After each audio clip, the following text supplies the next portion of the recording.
Hello and welcome. This is It's Always About Love, and I'm Leigh Evans. I'm here with psychotherapist Lynn Lara. Lynn has been in private practice for many years, and today she brings all of that experience and wisdom to help you. We're here to offer answers to all your relationship questions, whatever that question may be on any relationship topic. We care. We're here to offer compassion and understanding. It's truly Lynn's desire to help you and my desire and make what you learn on this podcast usable in your life right now. Do you have something that's troubling you? Send us an email to its always about love, the number 1 at gmail.com. Now let's get started. Are you there, Lynn? Aha, I am here. Hi, Leigh. How are you, honey? I'm good. I'm glad to be back with you You are? How come? because I always learn so much and Oh, I kind of enjoy this. you are a glutton for punishment. Okay, well, you guys, we heard from Jill, the woman we're calling Jill, and we are so glad. Jill wrote to Leigh. What's that? Is somebody there? Oh, that's my echo, isn't it, Leigh? I think so. Yeah, do you think we've probably got an echo going on? What do you think? It Think sounds we good have... to me. Okay. It sounds good to me on this side, so. Okay. Well, let's hope that it is, because then we won't have to do it all over again. So anyway, Jill wrote, and I've been given the opportunity to read what she wrote to us. She said, Lynn and Leigh, I thought about what you suggested. I say to my boyfriend, but I don't know if I really do want to marry him. He is a really nice guy and does have a lot of good points. But there are loads of things that bother me. Some little and some not so little that really do bother me. I don't know if I'm staying with him because I've been with him for so long and it's better to be involved than not. You know that kind of thing. We did split up 2 years ago, but after a few months of being apart, I realized how much I missed and loved him. I told myself that although there are things in our relationship that bother me, I'd rather put up with them than not have him in my life at all. For a while, things were well, but now the doubt is starting to creep back in once again. Jill. Okay. Leigh, do you have anything to say in response to Jill's note? Wow. I kind of was mind reading that when we talked about Jill yesterday about her email, and it sounds confusing, kind of. And I think what I would say that there's no perfect man or woman in a relationship, and that Jill should really work it out what she's willing to live with and what she's not willing to live with, so that she's able to go ahead, and if she decides to get married, she'll be able to do it. And I possibly suggest marriage counseling. Interesting. Okay, do you want to know what I hear? What do you hear? Nothing. She's saying she's not sure she wants to stay. And she gets to not be sure and not want to.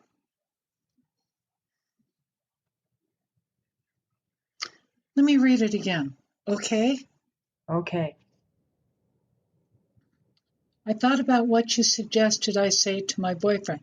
What we suggested yesterday was that she tell him that she cared about him and that he's going through a hard thing. What else did we tell her?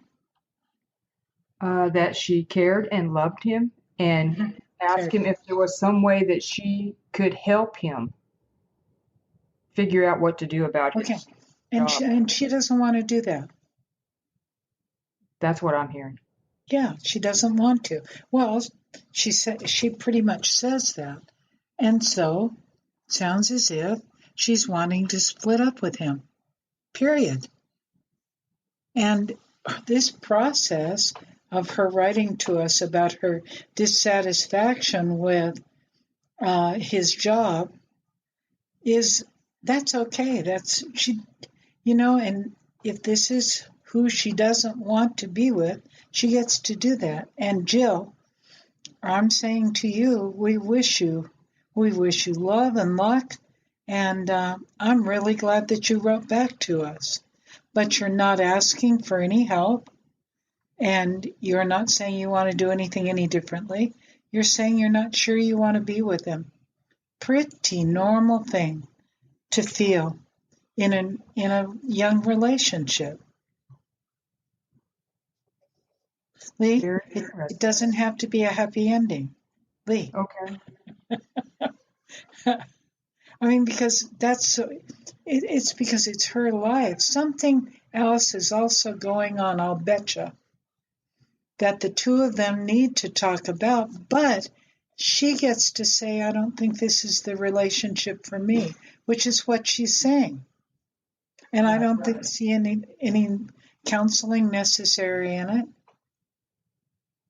People break up. Okay. On this show, too. Okay. It's true. And that's maybe what this is about. And maybe this won't be the last time we'll hear from Jill. But I don't hear a lot of anguish. I don't hear a lot of caring. I just hear her saying, I'm not sure about this. I don't think it's what I want. That's what I hear. Okay. And you can disagree with me if you want to, babe. I mean, you know what? I'd really like to have happy endings with everybody. Right. Really, I would. But it ain't going to happen. In the real world, right. Well, okay. In my world, that's why I got to tell her the truth is there's no perfect man or woman. So, if that's what it's all about, surprise. But that's my thought. What's your thought? My thought is, once again, Jill didn't focus on herself. Okay. She focused on him. And you're Jill, right. You did. Huh? You're right. That's exactly right. Yeah. And so Jill's got some stuff to work through in this. Okay. And it's just the way it is. And we care about her. I know you care a lot about her. I do. I know. Do you feel some crying right now? Well, I want to help her. I think I'm trying to read more into this, and so I'm trying to say things that I can help her. Make a decision, but she's not asking me for help. No, she's not, So babe. I'm jumping over what I should even be doing. You're great. No, yeah, she's not asking for our help. She's telling us she did. She asked for our help. And that last sentence in her first note to us, she said, tell me what you think I should do. So we said, go tell him you care about him, and it must be hard for him to be going through this. And she came back and said, I don't want to. Right. I think I want to end it. But see, this has been a work then in progress for her. And she learned and she's grown. And maybe this is what she wanted in the first letter. But she didn't know how to say it. She does now, because we made a suggestion in answer to what she was talking about. And then she said, I don't want to do that. Wow. And it's okay. What an honest thing that she's saying. Okay. And it doesn't have to be okay with us. It's her life and she gets to do this. And this is such a great example for the rest of you in your lives. So, okay, honey baby? It doesn't have to be okay with me. No. Whatever her decision is, even though I want to hold her hand and help her over it and through it. Well, you get the award of the day for being a flaming codependent. Oh, thank you very much. But you do. You get the codependent flaming award today. Why? Thank you so much. Thank you. That's awesome. So I wouldn't say that. What I'd say is go to a meeting now. Oh, shoot. When someone comes to somebody else, like say a listener, say a friend or somebody comes to a listener, and they're expressing things in almost the same way Jill did, if they try to help them more so and go beyond, then they're also going to win the Flaming Codependent Award. True? Well, I'm sorry. I apologize to you. Tell me again what you just said. Say if a listener has been listening to us and so they have a friend come to them and pretty much, say the same things that Jill has said. Uh-huh. But they feel compelled to guide this person through this and kind of like, oh, but it's, it could be this or that, but constantly trying to help them and turn their side or try to turn their thoughts a different way, that they're being a codependent also by doing Flaming. that? The worst of all. Worst of all. Okay. Okay, focus on self, not on other. Right. This is a real good example of focusing on what we think or you think or this other person thinks Jill ought to be doing. Right now, it just doesn't sound like this is a relationship that Jill wants. Okay. That's what it sounds like. I mean, she said it. Yes. You're right. So, and it's her life. She's the one who has to live, in a marriage that may not have ever been what she wanted. And it may be, but she'll grow. She gets a chance to grow, especially if she writes to us, because we're going to get her to focus on herself. Okay. Do you hear that, Jill? If you write to us again, what we want you to do is to tell us about you and what's right or what's wrong about you. Because you're the only person, Jill, that you can change. You cannot change your boyfriend. You cannot change him. You are the only person you can change. Good stuff. Good stuff. Yes. She's not. Jill, Leigh is not buying this today. No, This is not Leigh's favorite session. Well, I've always wanted to win an award. I'm just not sure about it, flaming codependent.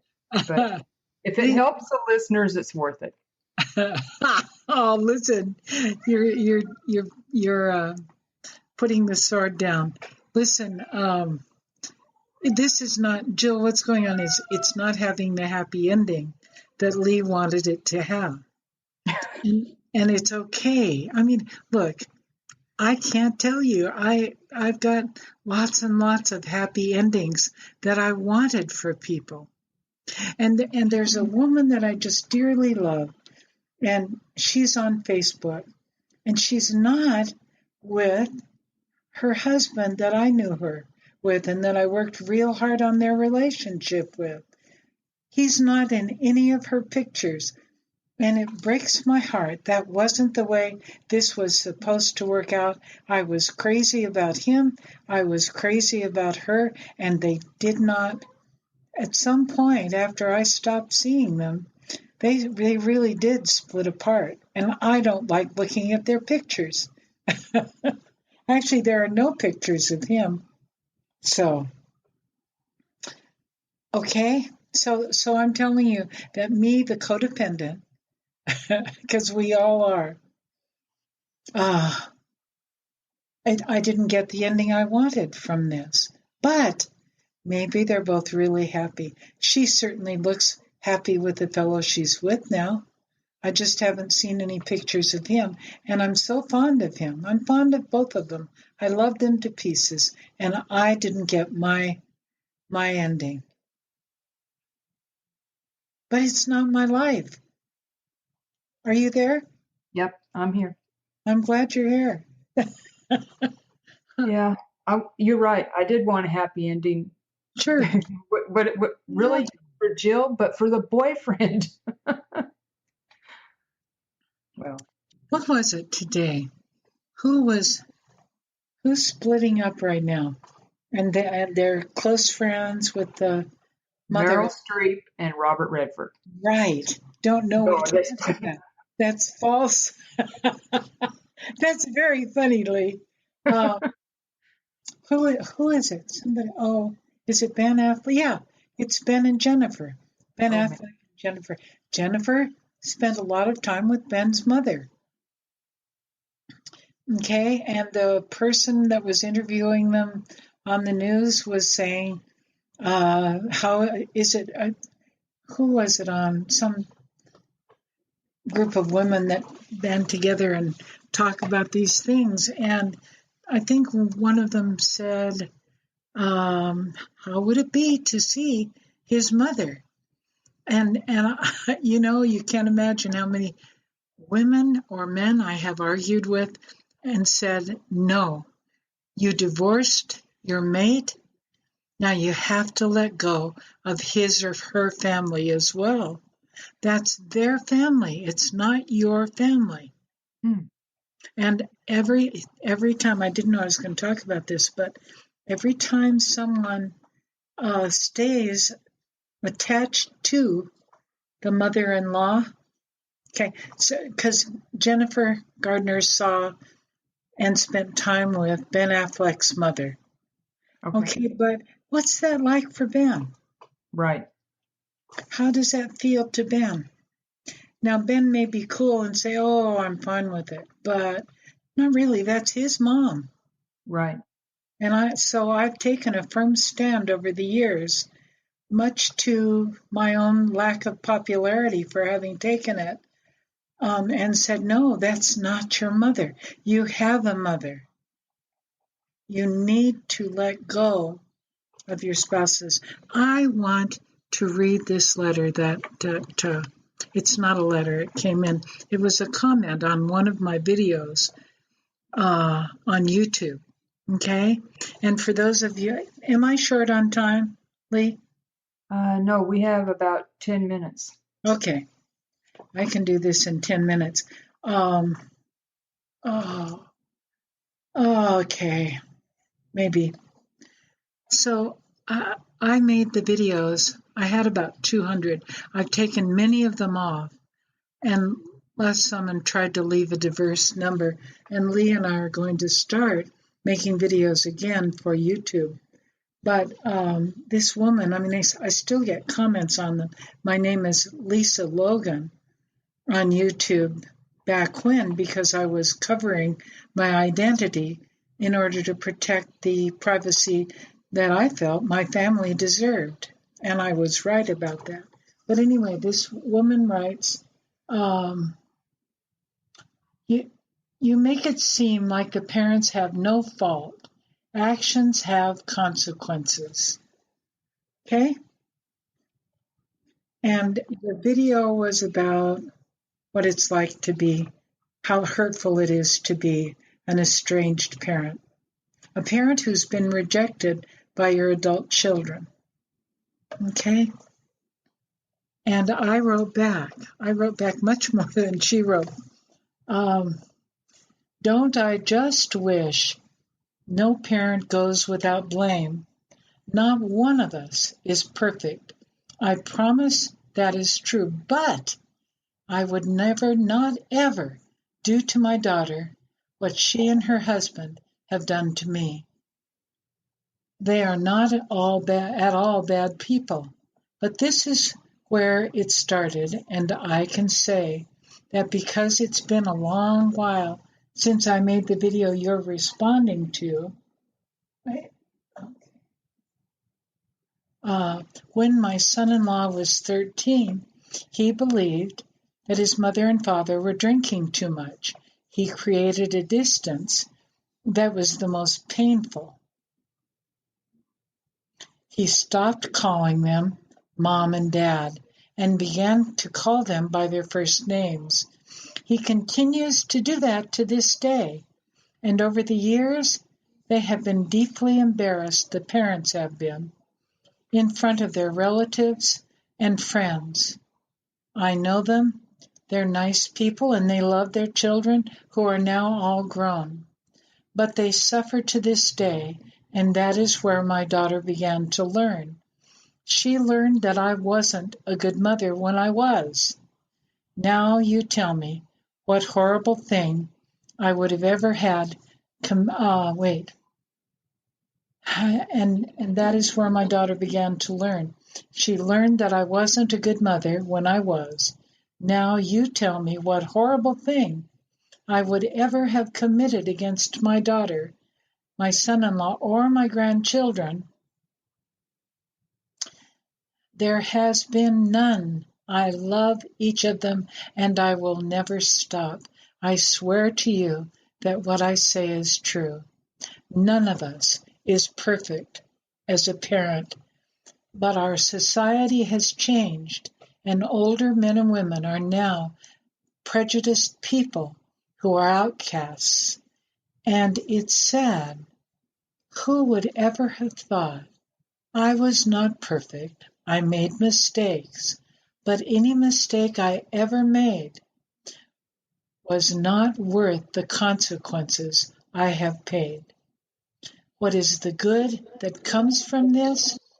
That I can respond to your note and that I can offer help.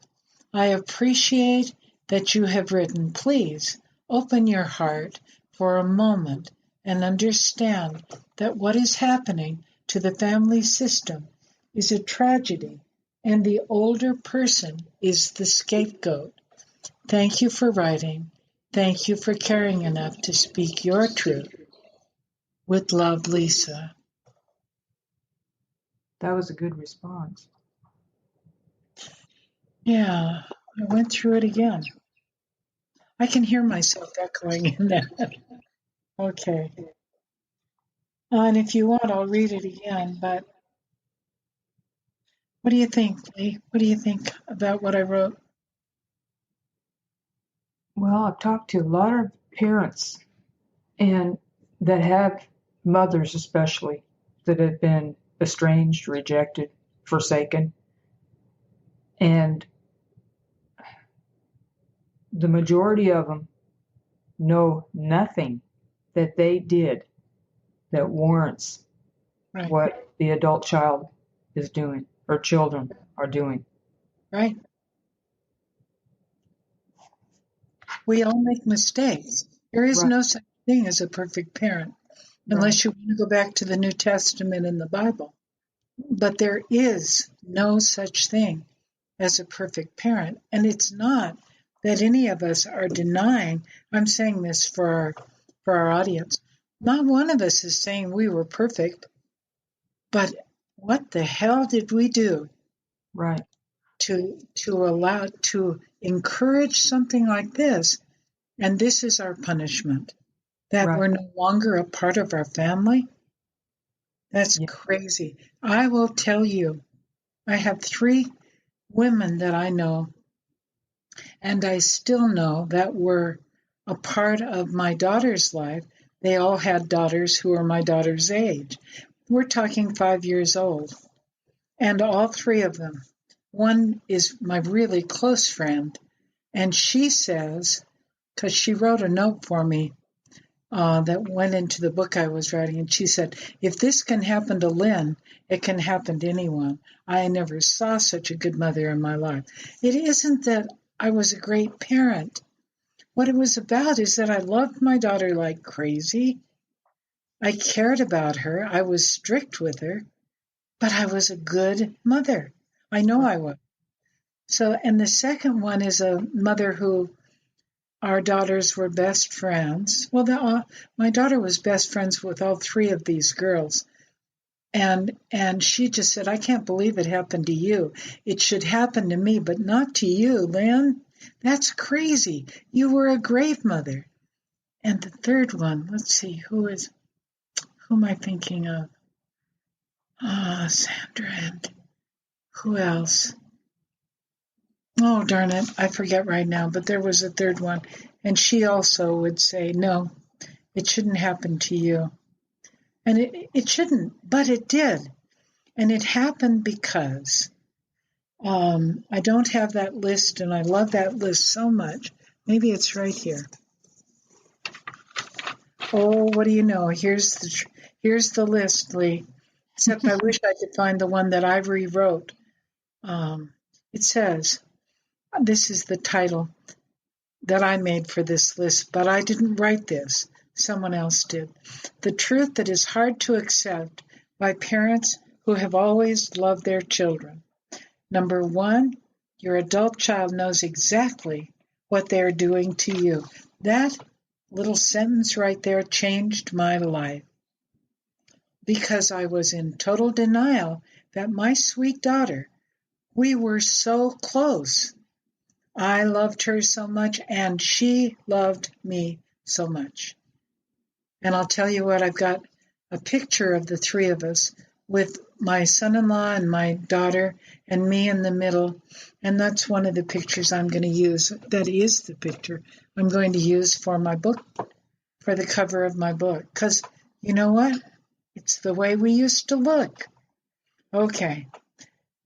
But the fact that my daughter knows exactly what she's doing to me, that was really hard to take because she loved me so much. And I certainly loved her. She would have never done anything like this. So I stayed in denial for a long time. And when this list came, I went, oh my God, it's true. I can't deny it. It hit me in the stomach. Number two, they know how hurt you are because of what they're doing to you.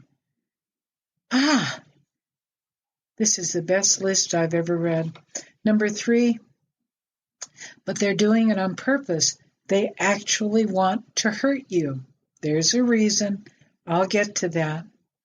My daughter wants to hurt me?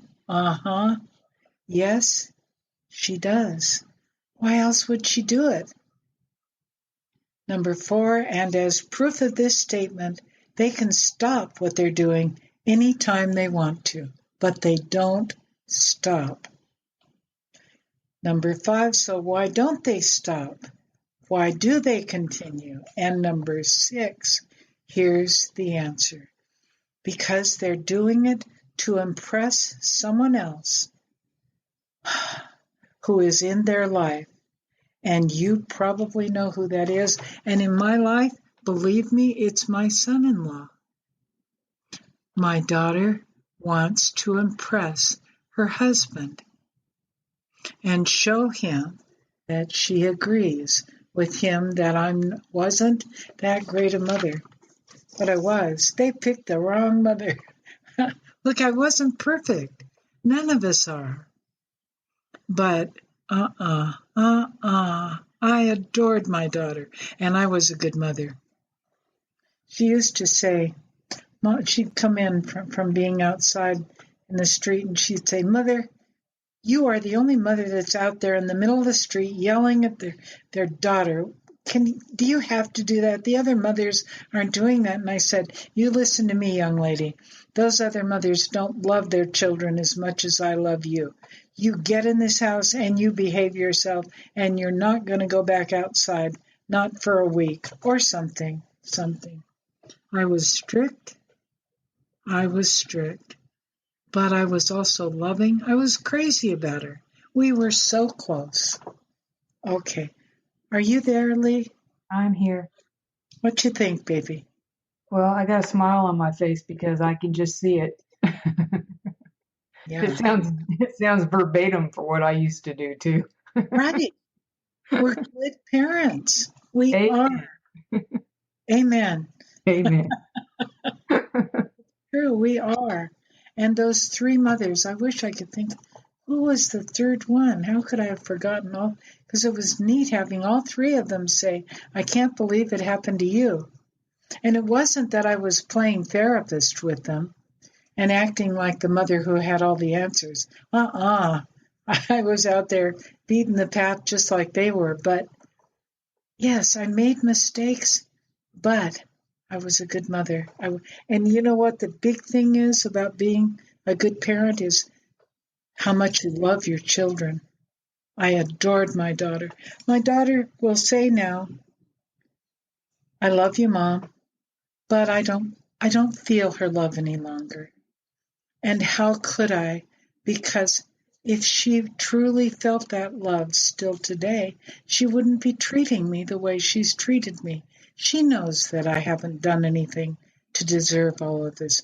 Deep down inside, she knows it. But she's out to prove to her husband, and they've spent probably thousands of nights talking about mistakes I made, which most of them aren't true. But they wouldn't be because I didn't do those things. I did my own share of things, but it wasn't by way of not being a good mother. So this poor woman, she wrote one sentence, which was, you make it seem like parents have no fault. Actions have consequences. That's a great thing for her to say. However, what about when you don't do the actions and you're suffering consequences without having done anything? And our society says that we've done it when we haven't. Our society is wrong. I agree. I agree too. And I'm glad you do. And most parents don't understand this and they feel terribly guilty, but they don't know what they're guilty for. So they keep on trying to figure out where they went wrong with their children. They didn't. They were good parents. If they loved their kids, if they loved them, they were good parents. And those children were lucky to have that man or that woman as their parent. And so what does my son-in-law do? His mom and dad were drinking too much. Okay, not a good thing. Yeah, that's what I was going to say too. I talked to his mother a while back. I called her just to see how everyone is. And she said, what's wrong with you? Why aren't you putting an end to this? Why are you doing this to your daughter?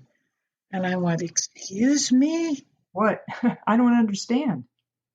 Yeah. I said, do you think that there isn't a day I don't cry about this? Are you kidding me? You're saying, why don't I put an end to this? If I could, believe me, I would. And she backed up. She has no idea how many times I stood up for her in a loving way, because she said it herself before we hung up. She said, I could have been rejected just like you have been, but I have a house, and when they come to the city, they want to stay in my house. Therefore, they need me. And that's true, they do. And I didn't think she knew that. I knew it all the way along, and I didn't want her to get hurt. No, I don't wish this horrible thing that's happened to Leigh and I to happen to her as well. But she said, I know it's only because I have the house and they need me, that it hasn't happened to me. She's right, but she's got the house and it's okay. I'm not angry with her. I just couldn't believe that she took the party line of saying, why have you done this to your daughter? And I went, oh, come on. Wow. And I said before the conversation was over, I said, your son started all this. And she said, I do know that he did it. I know. She said he has let me down so many times over the years, and it's been so painful. But he's not a bad person. Let me be honest with all of you. I really like him. I like him so much. I don't like what he's done to me at all, but he is a good father to my grandchildren. He's a good husband to my daughter, although he's made her into a princess. That's pretty sickening. She's not a princess. She's she can do no wrong in his eyes, but she's not a princess. I don't see that as being the most wonderful marriage in the world, but it is a good marriage. It is. I guess I shouldn't have said that. They're married. They're happy. I like that about the two of them. I just don't like that a lot of it has been at my expense at all. I will never like that. Okay, I think we're done. What do you think? I think so. Did I go over time? Yeah, a little bit, but that's okay. I still can't believe how she said that. Oh, that was like when I was told that I was too old. That was probably the problem because I had my child so late in life. That was the reason why I was being rejected. No, that has nothing to do with what's going on. I agree. But I mean, and that was a family member saying that. Yeah. Yeah. It makes as much sense as what she said. Well, she meant well, babe. She meant well? Okay. And she wouldn't, except my daughter's my only child. She has 2 other children, so she's got other kids. However, I don't want this for anybody to have to go through this. It's the most horrible thing that's ever happened to me in my life, and it will continue to be that way unless there's a miracle that occurs. I'm really open to miracles. Yes, me too. Yeah, I know you are. Leigh, you and I have each other, and it's wonderful. Yes. I'm so glad you came into my life, honey. Well, I'm glad you came into mine because that's part of the miracle. Yeah, okay. That's nice. Well, I guess we're near time, and so we need to end this. This has been really good. It's been a lot of different subjects and subject matter, and I know that our listeners appreciate it. I've learned a lot today, and I want to thank you, Lynn. Thank you very much. Mm. And we will be back again on Friday, which is tomorrow, Pacific time, 5 p.m. So until then, remember, it's always about love. Oh, I forgot to say it with you. I was thinking that tomorrow I'm going to be having that thing put in me where they're going to give me all kinds of pain medication. I hope that I sound okay when I come tomorrow. Okay. I hope I'm not loaded, excuse me. Okay, I love you all. Leigh, I adore you. You are just so special to me. And yes, it is always, always about love. It's true. Good night, everyone.